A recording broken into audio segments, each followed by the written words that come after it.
Orofo yera wase asundwe ni osoro tumi ni bambo.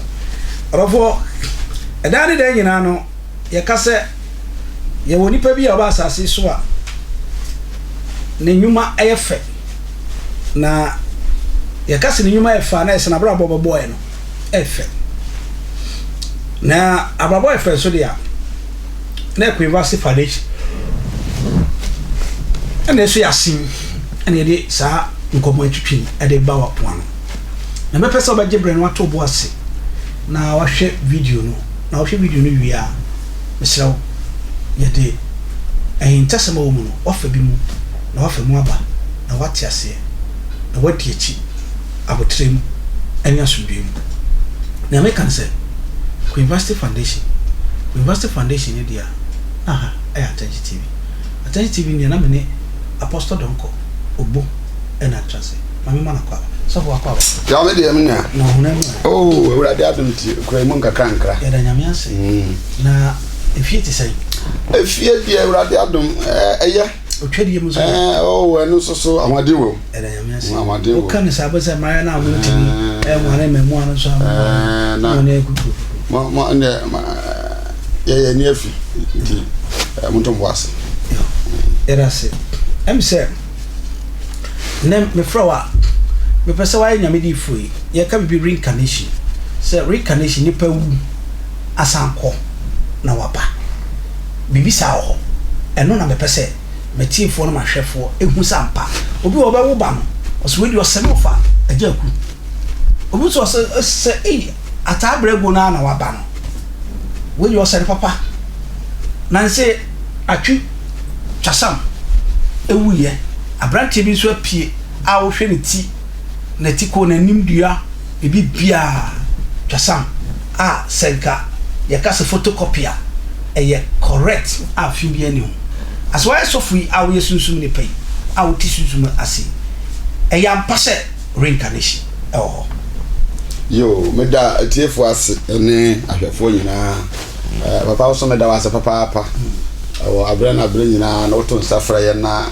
ye baba kire ne ye nsoso obo ade ama ye hunu wo fidi kase yeso se obi ewu na yakosie no na wasan ba no asam kase o na we ne se ka wasama obi onyini wo sunsun mu no onti ase obehwa age ho chimi saa na we ye sunsun mu asem ohu se awu ankasa no eye mogya mu ade yo fa ne se papa wotu asisi o ma wawo nyina no eye wu mogya na de sankora ne nyina aba nti mogya wo wo ba mu ne ye wo mogya enti se wo ba no soso ekowale na se owo a eye wo mogya kora na emu tre wati ase na we no nipa no wawu ana yakosie no unhu ne se wonam kwan so kwa na wuhia ne se ne a owu ya yakosie no ono na wuhia no oba unhu ne sa ne mo wawo mu no esan say ye mmogya ma de ye ntin obewu akola bia se ne a wukai wuhwe na nim wuhwe na chi wuhwe na bibia we dia na asanya be esan say ye mmogya ma de yo enya physical but ebeda no ho edi ba physical ma yetumi tu din say papa yo ye na ne owu yi ono a na kua wawuni akra ide ni bibia ya sana na pepepe sunsom no sana memeti ase ezi yakase obi ewu no wakwa na wasan ba yen se owu ya yekosie no wo ayi apam na osanante Africa wapam abaka so da bi nya sanete ne mo awuo mu ade ye no ya wo obi a otese ono pepepe na kire se mogya nyira mogya nsai mogya na ekoya no sa mogya na bi na asan ba enu tira tetebere mu no se opese wo kwa wale ya wo ba opese wo kwa wale ya wo kofie ho akohwe fie wo se den na wo fie wo anya sa de wo fie ho ebi be pie sa wati ase ebi be pie wo ba na wadi enimu enti wo kokohwehwehwe nyema ba ko mienu bi ansa na wo se fie we me ba na wale de be pie wo bia no me ne gye ho ansa na wa makwan se me gye awade ya wo ha de ama me ba enti se obi akọ na wasan aba etiefo nti ase se nye se yekosie no ni kurom no ana wasan Africa abankana ne mo awo mu no mogya mu no yawo obi a otese ono pepepe na de ye ne kasa bibia pepepe eno na ma mpenifo ye de kasa dia owu ya no wasan aba Yo, me that's it. Oh, so for what you might be so, me grandfather. Okay. Ne papa. Abra o tia se na me ne kwafu pa. Na ojiji kakra ka so ojiji a na se ono onye chocolate. But oburu chocolate so ni pa. Nka broni ba ka se fita. Okay. Na nani aba te se ajamoni. Okay. Na obi openam pa. Okay. Na abra so na so tokro bi da hase.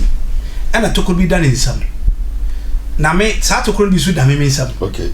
Enye se bia de da run the woman na bi na wo mi o. Ne enini. Sir. So na me ba praise no. Sa tokro ni da ne ha. Okay. Na me ba no so penam pa. So dan. Ya.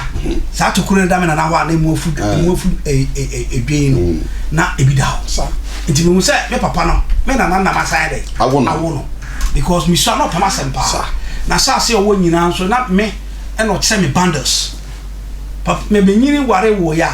Ma be wo papa no. Sir. Nti e ma me hu se me madwene se ni papa no san kɔ e no san ba.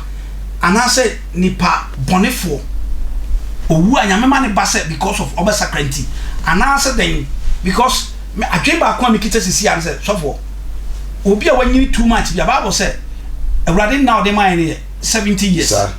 So what I say? Sir. And you can't dream say Eduoson. Aburo so na Eduowotwe. Na eburo so bebre so dia na your brani amani hu. Amane. Me magene say sa reincarnation no. Obekona pa bibi tifie na otufo. Say we momanye we momanye we. Pa sa ni pan metufo a fa otufo na ni pa nyina sampa. Oye cancer na ni pa kono okoje mfutu a. Ofiri mu a bo say abe obi ni sem nyina so ya futu. O giri say sa ni pa tena se che no. Omukọ esamba omo anything na make can say ade ba kwa say what ya say ne say nipa bonofo ewu ekosamba nipa papa ewu ekosamba ede tina nipa bonofo e kwa so omre bi eti wo be hu say obi o ha wote ase no no yo kronfo pa minimo bi wo kaka so kro ye mu obokro no pa ene ne mabokro no che ono la ne ma ebokro no pa so mo cooperation na mo de nema begu fia bo so nyina na mo ntoe mo. That's right. Because mo say da kwa ba bia aduane ne nema na ma wo mo lodugu kam na mo de aba o mo bebe wonyin se biabo aye biabo aye moja mo ade yo sa na wom ya wohuru enyi debi wo ya na wohuru ma That was already that we come na we pack Master Foundation na Queen Media na Attention TV ni Queen na we share na me ma o dey oba betere so am sorry obu me you respect him very high standard oba on fa ni pakafa ni kun because ni say ni kun ya 100% out there urade vunzu bi eni no nti se di party na kan ho asema that's your own cup of tea but already you're respecting ni kun or cherishing ni kun is the one of the ma metimia attestify ka say upon send be ma tibia you have a good training from your home but na home no good training good training say mama ka say bia ya ebro ma gwen so okay bia within the whole 2 months no okay could you believe say na me chop money krada akon sika na me yibida onja wo nko tepi obaka chempreze wo say my spending is too much until me rest for bringing money out again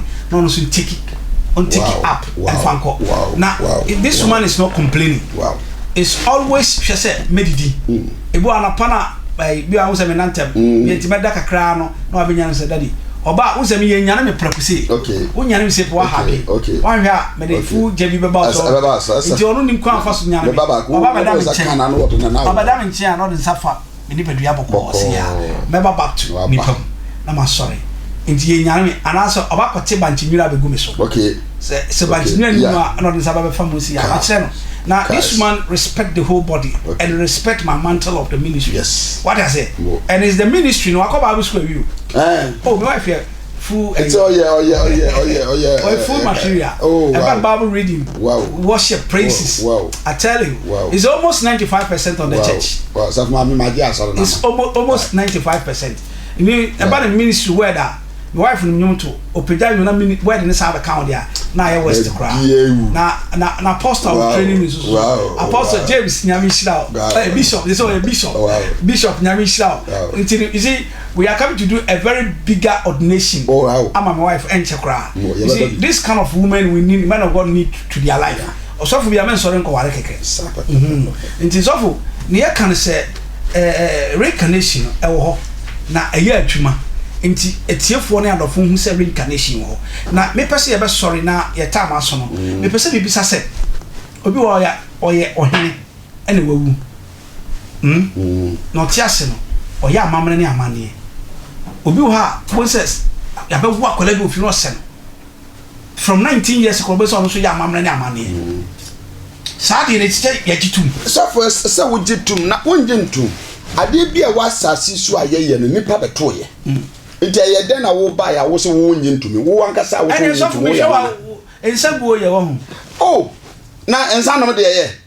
Me hwie agu fom na wo se anya na de onum agu no mo de na wo jitum say ye. Na Bible mu. Ensa no. Da bi nsa hwie no. Wi ase a ye we Ghana ha obi anom nsa.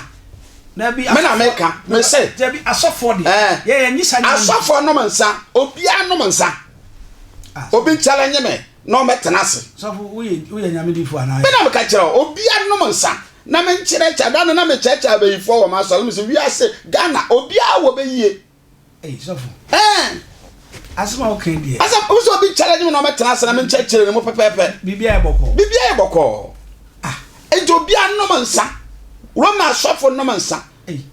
Me fa so le ben kra na nka ho. Sofo. Omo nyina no mansa. Oso me boa o metenase. Attention TV ni. Na minim ni se. On frɛ no nsia. Ya sofo de ye no mansa. Ya no mansa. Ya hwie nsa. Ya no mansa hwie nsa. Me na mka kira wo. Me na mka kira. Me se no so se me o be kira ni. Quotation atoso. Quotation. Ma me ncha kira omu. Ma nfa quotation.